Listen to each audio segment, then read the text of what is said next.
Friends, சாப்பாட்டு அரிசியில் பிரிஞ்சி சாதம் எப்படி செய்யலான்னு பார்க்கலாம். எண்ணெய் ஊற்றி பெருஞ்சீரகம், பட்டை, கிராம்பு போட்டுக்கலாம்.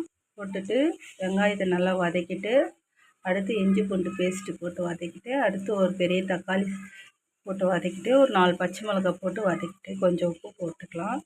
போட்டு நல்லா வதங்கட்டும். அடுத்து நம்ம காய்கறிங்கெல்லாம் கட் பண்ணி வச்சுருக்குறோம்ல, அதை எடுத்து போட்டுக்கலாம்.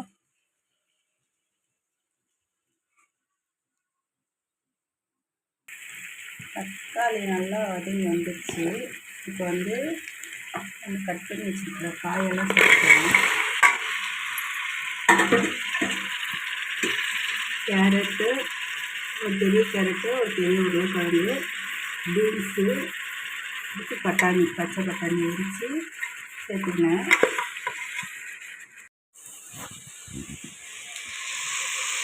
ஒரு பிரியாணி மசாலா பாக்கெட் அப்படியே சேர்த்துக்கலாம்.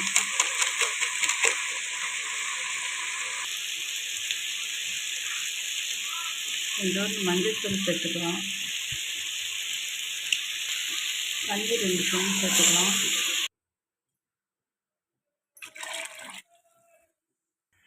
தண்ணி நல்லா கொதிச்சிச்சு. இப்போ நம்ம சாப்பாட்டு அரிசியில் தான் பிரிஞ்சி சாதம் கிளற போகிறோம்.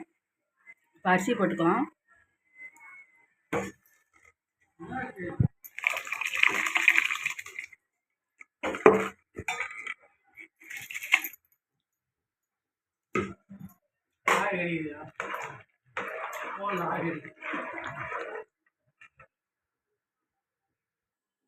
மூடி வச்சுக்கலாம் கொஞ்ச நேரம். ஹை கைஸ், நல்லா வெந்து வந்துடுச்சு. கொஞ்ச நேரம் தம் போட்டோம்னா நல்லா வந்துடும். எடுத்து நம்ம சாப்பிடலாம்.